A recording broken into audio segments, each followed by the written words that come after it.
Hi. Our friend left early, so can I sign the tab for them? Oh, so we can both participate in credit card fraud? Why not?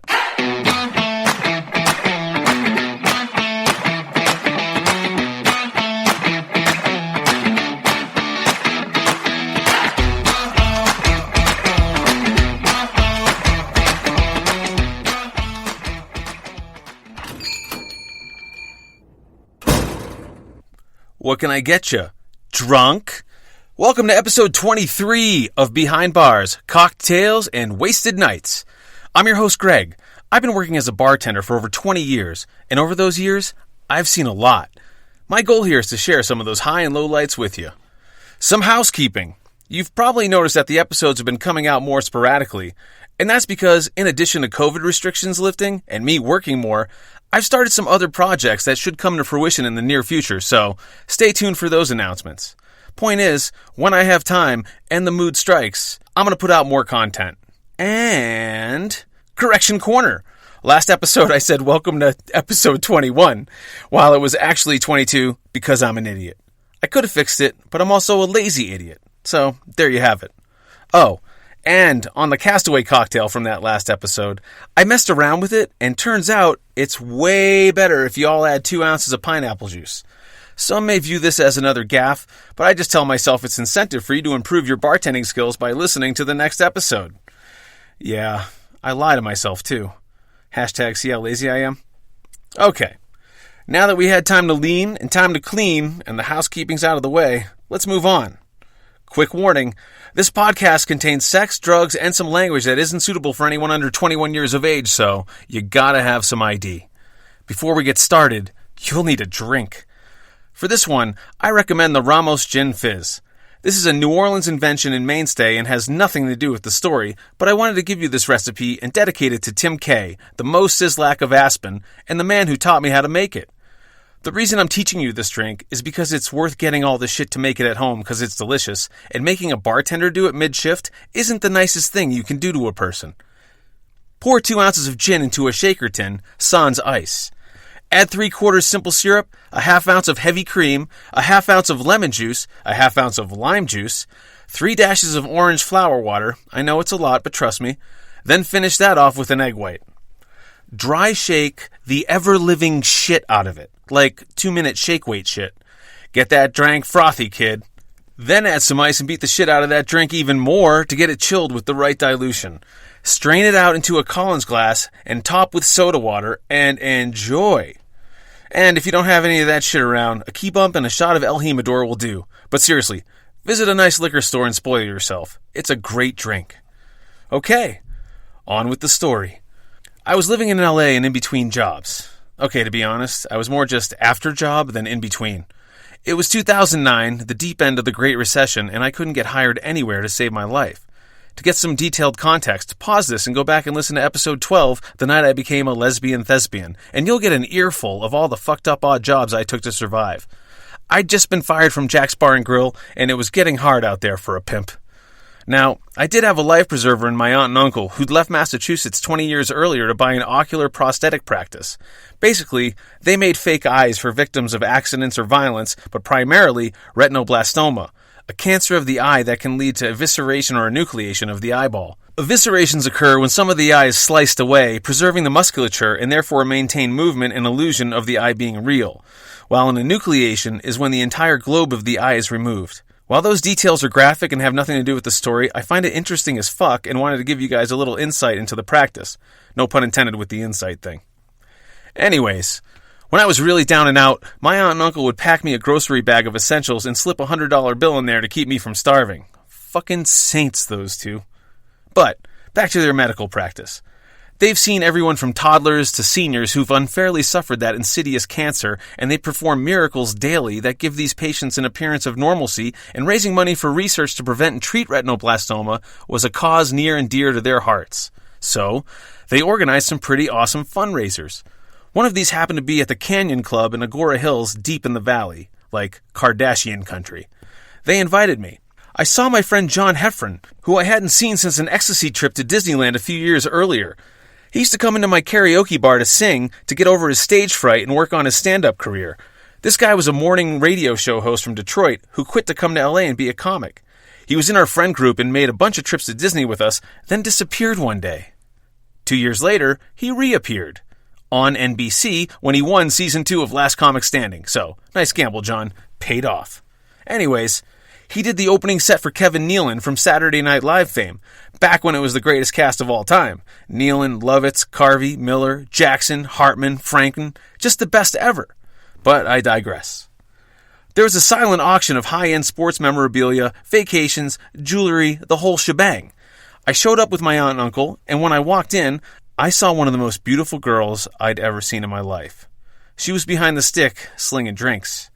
She had gorgeous, wavy black hair, olive skin, big fake tits, and I was so taken, I couldn't hear what my aunt was saying to me, but it must have been something like, "Get a drink, and we're going to set up some charity stuff," because I walked to the bar and pulled up a stool without having to carry anything. I was like a kid in a department store who got to hang out in the toy department while mom and dad got the serious shit. Now, I don't have any game at all, and I'm so floored by this girl, I'm in a 7th grade hormonal tissy. I smile and order a crown on the rocks. She eventually slows down after the onslaught of guest arrival, and we get to talking. The usual stuff. "Oh, what time did you start? How's business been? I bartend too." That shit. The whole time, I'm trying so hard not to tell her how hot I think she is, because she probably hears it all the time, and it's amateur shit. One thing I've learned by watching so many Tinder dates go down in flames is you don't say that you think she's hot. It doesn't leave any room for the conversation to progress, because the response is, "Thanks, and where do you go after that?" And besides that, she knows you think that. It's why you're there in the first place. Jesus. Oh, and a PSA sidebar. Guys, on a Tinder date, let the girl talk. I hear all of you endlessly sales pitching yourselves, and it's painful, because just by virtue of having a sense of hearing, I gotta be on the date with you. It's fucking brutal. Ask her questions. Be interested in the answer, and for the love of all things holy, shut the fuck up. Now that I've given you advice on how to pick up women and elevate your game, here's what my smooth move was. I went next door to this bakery and bought a slice of cheesecake. Yep, I was going to give her a slice of cheesecake. Now, before you make fun of me, I must tell you that she had mentioned how she hadn't eaten because she had to be in early for the charity event and just finished class an hour before. I offered my opening gambit. Fudge swirl cheesecake, cherry on top. "Wow," she said. "No one's ever tipped me in cheesecake before." "Are people more pie-oriented in these parts?" I asked. "I can go back and exchange it." She laughed, so I decided to pile on. "Look, it was either cheesecake or I was just going to get it over with and give you all my money," I joked. But it was true. I kind of wanted to. She cast a spell on me like the way a really good stripper does when she's gyrating that impossibly pert ass and you think you need to go to the ATM with a $10 service charge and just give her all your money. But it worked. She did the crouch down behind the bartender move and housed the cheesecake. I loved it. Not shy at all. She mouthed that slice and didn't care that I was watching. But, being the polite fucker I am, I looked away and promised to watch out for a manager and said I'd alert her with a whistle if one approached. We continued talking throughout the night, and as luck would have it, she actually lived 2 doors down from me in Sherman Oaks. Fate, thy name is Alexa. We exchanged numbers that night, which turned into some occasional let's get a drink dates, and as things progressed, one night I made some bold pronouncements of my romantic interest in her. She apologized and said that she couldn't jump into anything as she was in an on-again, off-again thing with a Los Angeles Dodger who I'll just say had a Spanish and French name. I guess that would be called Spench. No, wait, that's Portuguese.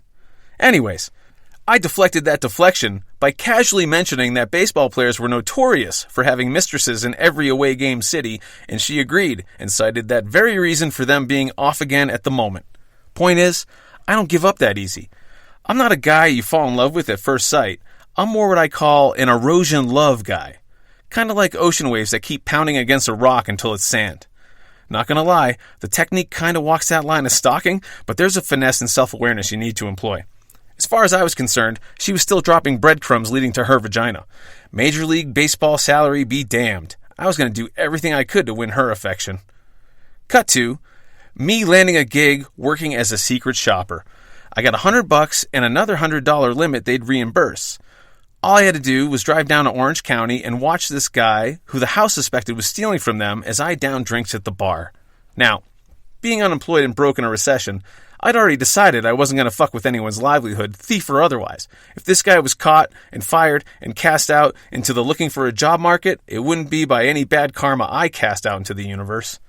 All I was thinking was, I don't really drink, and it'd be way easier to hit that $100 ceiling with someone else. And that someone else, I decided, would be Alexa. It was perfect, because the Target restaurant was in OC, and she was visiting her dad there for the weekend. I pitched her the idea, and added a spy element. We would go undercover, assume fake names, and pretend to be married. I know it sounds over the top, and it is. It was LA after all, and we all fancied ourselves talented. This was definitely the norm.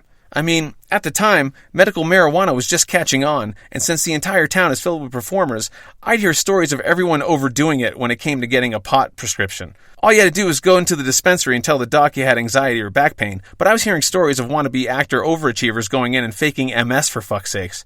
Where was I? Oh yeah, Alexa. I showed up, met the dad, and that somehow went well, most likely because I was just a friend and nothing was at stake. You guys know how I panic with that stuff. If not, please go back and listen to episode 4, the night I tried to outdrink my girlfriend's dad. She wore a very tight and clingy sweater with a plunging neckline, yoga pants, and slipped a ring on my finger to match hers. Man, she was taking this seriously, and I was getting a boner. It was at first from her sheer enthusiasm, then solidified when she told me she was purposely rocking camel toe that evening. Whew. We said our goodbyes, I promised to get her back at a decent hour, and got in my black convertible to hit the road for our big night out. We got to the joint. It was classy as fuck, and we were looking good, so we fit right in with the Orange County bourgeoisie. I pulled out a seat at the bar for Alexa and sat in mine, ensuring we'd have a good vantage point of our mark. She was all into catching the guy, and I agreed that it would be fun if we could spot his con, but I also made it clear we'd only give him a good review and not fuck with his life unless he was a dick. Then he'd be fucked. We got our first round of drinks, and instantly he rang them in.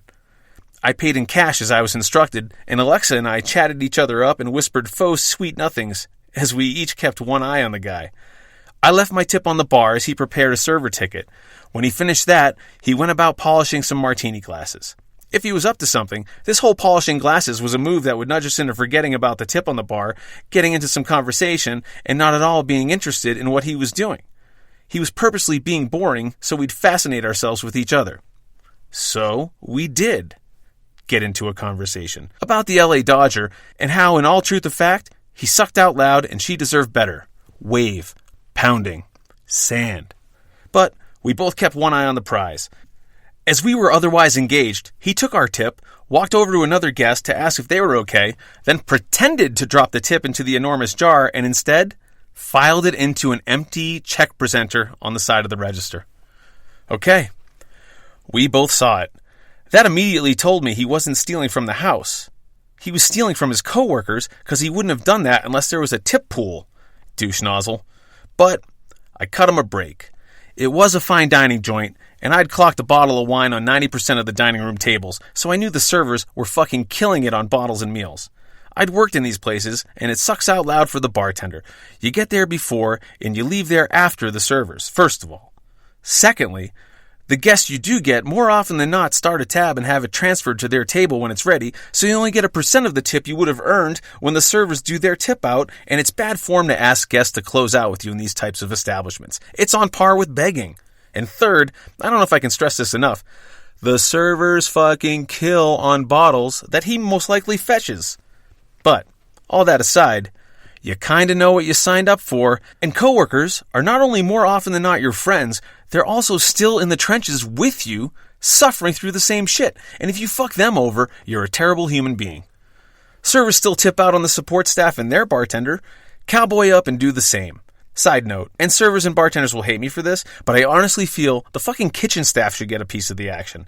At least on the busy nights, because they get paid the same, slow or slammed. So on the crushers, they come out behind on effort spent versus cash yielded, but I'm on a tangent. Anyway, having done our recon successfully during the first drink, Alexa and I decided to get apps and tie one on. I was loving it because the booze was lowering our inhibitions, and as husband and wife, our affectionate act left the realm of make-believe, and we were full-on making out inappropriately in this fine establishment. I was saying some pretty fucked up stuff to her in what I hoped was an inaudible register, and she was returning my volleys and raising the stakes. She revealed to me that she was a wet bandit. I know. What the fuck is a wet bandit? Well, in this case, it sure as fuck wasn't Joe Pesci and Daniel Stern trying to murder Macaulay Culkin. Turns out, she had this clique of girls